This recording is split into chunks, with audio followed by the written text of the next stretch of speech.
short review, 86 soundwave. Now right out of the gate, this is not a leader class. I get it's because of the tapes. Did they have to include Laserbeak and Buzzsaw? I'd rather they just include Laserbeak. Fight me, I don't care about Buzzsaw. I'll just leave them in there because I like how it looks. Or just sell the tapes separately. Because it's very clear they ran out of budget on these things. These are, we'll get to that. And put that budget into soundwave. Because like I said, I don't think this is a leader class on its own. He's very light due to how internally hollow he is because due to the conversion of chest, arms, legs must be hollow. I don't have an issue with a simple leader class. It's just normally they're massive when they do that.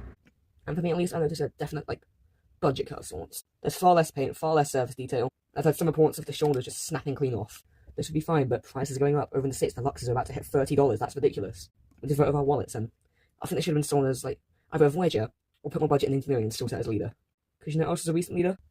Megatron. 54 steps on that thing. Don't know what Soundwave is, but it's far less. They have any real issues with the look itself. I mean, I think he's a bit bulky and his head's a little small, but I'm not opposed to a more muscular take on Soundwave. I know this backpack is not the Antichrist. It's not even that bad. And now for the accessories. You get a shoulder cannon and the gun. I'm not fussed about this being the wrong way, but why doesn't this lock in? So wobbly. And the tapes. And they don't look all that bad transformed, even if I'm not a fan of how the wings are positioned. But these all parts form. How do they end up looking worse than the Siege ones? Even Rabbit, who's my favourite of the bunch. Still, parts forms. You know what, they should have just cut these two, given us Laserbeak and made him good. We don't need Buzzsaw, the Legacy one has Buzzsaw. Or just release them individually. Oh wait, they fucking killed Core Class. Tapes aside, he's a good figure, but he's not worth £55. Soon to rise to 60. Anyway, negativity aside, articulation time. Wall joint at the head. That can rotate. Universals at the shoulders. A backwards butterfly joint. A forwards butterfly joint that's a bit strong for it. Bicep rotation. Double elbow. But the bottom ones on this way click. This doesn't feel nice. The hands can spin and open.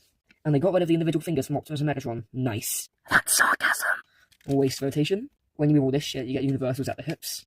Thigh rotation. Knee bend. Ankle swivel. Up and down. And a tilt. Transformation time. As you can see, quite simple for a leader class. According to Google, was 28. Unlock was 24. Look, I hate to sound negative, I genuinely enjoy this figure. But I agree with Dr. Lockdown that there's definitely been some kind of budget cut at Hasbro. From Astro Train being Astro Train. Still love that thing. Look, he's just missing the grey stripe. Just like that. The back's incredibly gappy. According to Google, the masterpiece is 20. And as flimsy as my knockoff is, this thing's awesome. That only had this gap here and it's much smaller. And the knockoff fixes it with a panel. It is a nice alt mode, don't get me wrong, I really like how this looks. It's really nice and compact, it feels a lot heavier than the lower mode due to all the hollow gaps being filled in now. But I don't know, part of me wishes they could have done a little more with him. He feels like quite a safe release. If you can get him for a bit reduced, get him, he's great. And by he, I mean Soundwave. I paid a little over full price for this thing. And more, so let's go with my other Decepticons. I felt like both he and Shockwave are major missed opportunities. Imagine if they put Megatron's budget into this thing, I would love that. As it stands, it's a nice figure. And like I said, on offer, I do really recommend them. Soundwave specifically. I give him an 8 out of 10. Can't give him any lower because I gave Astro Train an 8. At least I think I did. So, yeah. See ya!